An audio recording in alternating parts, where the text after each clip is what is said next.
Chapitre 70. Non serviam. Saint Jean l'Évangéliste, nous l'avons vu, nous laissa, dès le début de l'ère chrétienne avec l'Apocalypse, des indices sur les événements actuels pour que nous les traversions avec sérénité. Mais ce n'est pas tout. Comme le reste de la Sainte Écriture, l'Apocalypse est aussi un livre qui fortifie les chrétiens dans la foi par le rappel de dogmes comme l'existence des anges et des démons. Le chapitre 9, par exemple, qui commence ainsi.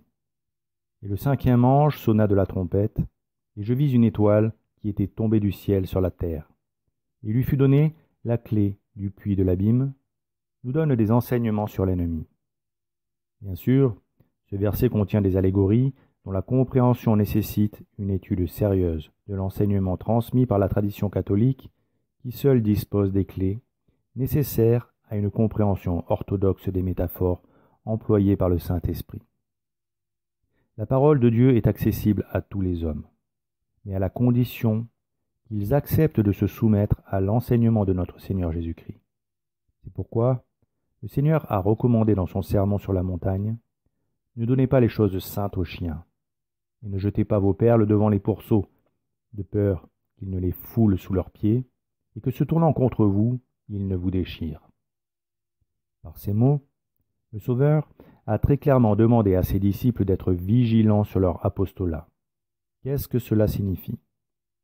Pour le comprendre, il faut d'abord se remémorer que ces paroles du Christ vinrent juste après qu'il ait prévenu ses disciples de ne pas juger témérairement leurs frères, s'ils ne voulaient pas eux-mêmes être jugés sévèrement, disant « Ne jugez point, afin que vous ne soyez pas jugés, car vous serez jugés d'après le jugement selon lequel vous aurez jugé, et vous serez mesurés d'après la mesure avec laquelle vous aurez mesuré. » Notre Seigneur Jésus-Christ voulait donc mettre en avant l'importance de la miséricorde, de la longanimité, de la clémence, de la mansuétude et de la bienveillance que les chrétiens ont le devoir d'exercer avant d'inciter ses disciples à la prudence dans l'apostolat. Et pour que ses disciples gardent une certaine objectivité dans leur jugement, et qu'ils ne fassent preuve ni de trop de sévérité, ni de trop de laxisme dans leur devoir de correction fraternelle, il mit en avant l'importance de bien se connaître soi-même pour pouvoir aider les autres. Pour trouver la bonne attitude envers le prochain et avoir un jugement équilibré, il faut être capable de juger ses propres faiblesses, car en reconnaissant ses propres défauts, il est plus aisé de concevoir la difficulté qu'éprouvent les autres pour se corriger, ou plus simplement, de comprendre quels sont leurs défauts. C'est pourquoi le Sauveur pose ces questions. Pourquoi vois-tu un fétu dans l'œil de ton frère, et ne vois-tu pas une poutre dans ton œil? Ou comment dis-tu à ton frère, laisse-moi ôter un fétu de ton œil, toi qui as une poutre dans le tien? Puis, le divin maître explique à ceux qui l'écoutent ce qu'il convient de faire pour pouvoir corriger fraternellement ses frères en ayant un discernement juste et équilibré, ni trop sévère, ni trop laxiste. Hypocrite. Ôte d'abord la poutre de ton œil, et ensuite tu verras à ôter le fétu de l'œil de ton frère. Et c'est ensuite seulement que le Christ recommanda de ne pas donner les choses saintes aux chiens et de ne pas jeter nos perles devant les pourceaux, signifiant ainsi que le zèle pour la propagation de la foi doit être soumis à des règles. La première est que celui qui veut suivre l'exemple du Christ et propager comme lui la lumière divine doit d'abord se connaître, maîtriser ses passions et ordonner son esprit. Son corps doit être soumis à sa volonté, et sa volonté soumise à la volonté de Dieu. Alors seulement il pourra transmettre ce que lui-même aura.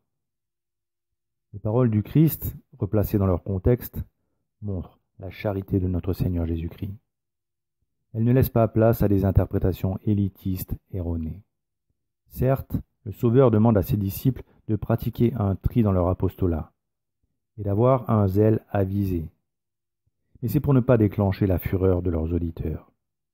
La charité explique qu'il faille faire attention aux réactions que l'on peut susciter en parlant des choses saintes, car il faut essayer de ne pas provoquer de blasphème ou d'autres péchés en exerçant un zèle inapproprié. La suite du sermon révèle pourquoi le Christ dit cela et pourquoi il sera bon de présenter les choses saintes à certains et pas à d'autres. En effet, dans les versets suivants, le Christ dit « Demandez et l'on vous donnera, cherchez et vous trouverez, frappez et l'on vous ouvrira. Car qui demande reçoit, qui cherche trouve, et à qui frappe on ouvrira. » Notre Seigneur explique ainsi deux choses. La première, c'est que les hommes, tous les hommes, reçoivent des grâces afin de chercher le Seigneur et de devenir les enfants de Dieu, parce qu'il veut tous les sauver. Mais Dieu, respectant le libre arbitre des hommes, ils doivent répondre positivement à ces grâces et accepter de collaborer avec le Saint-Esprit pour sauver leur âme en cherchant, en frappant à la porte et en demandant de l'aide. Ceux qui agissent ainsi trouveront quelqu'un qui leur ouvrira et qui leur donnera ce dont ils ont besoin pour se sauver. La deuxième est qu'à l'inverse, que ceux qui ne cherchent pas ne trouveront pas, car ils refusent de répondre à la grâce. Et les fondations du mur auquel se heurtera le zèle apostolique de ceux qui voudraient les convertir reposent sur ce refus obstiné de collaborer à la grâce. Il est donc inapproprié d'insister sans discernement, car n'est-ce pas présomptueux que de penser pouvoir réussir là où le travail de la grâce n'a pas été efficace. Le Sauveur précisa d'ailleurs que Dieu, dans son infinie miséricorde, a déjà donné à ces âmes rebelles et endurcies ce qui leur était nécessaire, parce qu'il est un Père aimant, et que là où son amour a été refusé, le zèle maladroit de l'homme n'apportera que de l'endurcissement. Quel est parmi vous l'homme qui, si son fils lui demande du pain, lui présentera une pierre? Ou s'il demande un poisson, lui présentera un serpent? Si donc vous qui êtes mauvais, vous savez donner de bonnes choses à vos enfants, combien plus votre Père qui est dans les cieux donnera-t-il ce qui est bon à ceux qui le lui demandent? Voilà pourquoi il ne faut pas insister face à quelqu'un qui affiche ostensiblement son hostilité envers Dieu et ce qui est saint. Il est bon d'essayer, mais il ne sert à rien d'insister lourdement.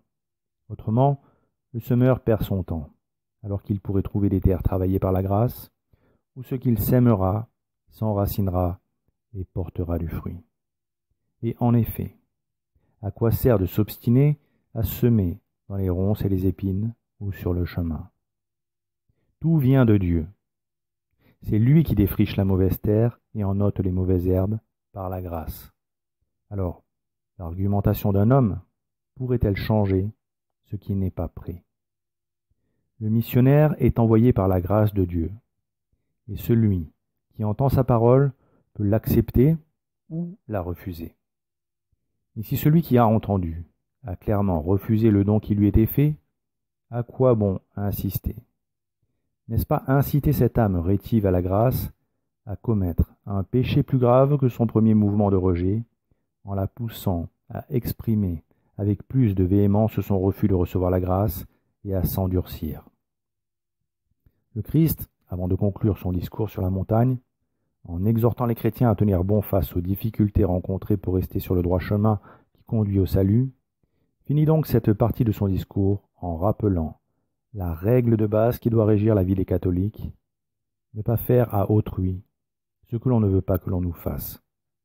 Donc, tout ce que vous voulez que les hommes vous fassent, faites-le leur aussi, car c'est la loi et les prophètes.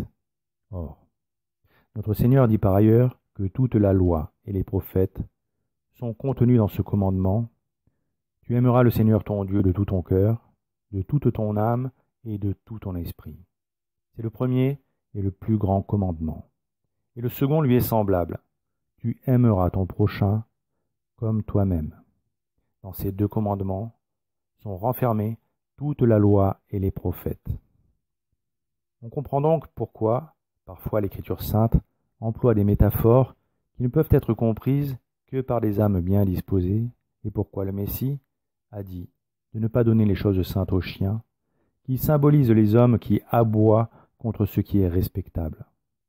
et de ne pas jeter ses perles devant les pourceaux, qui symbolise les hommes impurs, dépravés et corrompus, qui préfèrent se vautrer dans la boue du péché plutôt que d'élever leur âme. Ces hommes, trop attachés aux plaisirs terrestres, se sont rendus indignes, par leur propre choix et leur immoralité, de recevoir ce qui est sacré.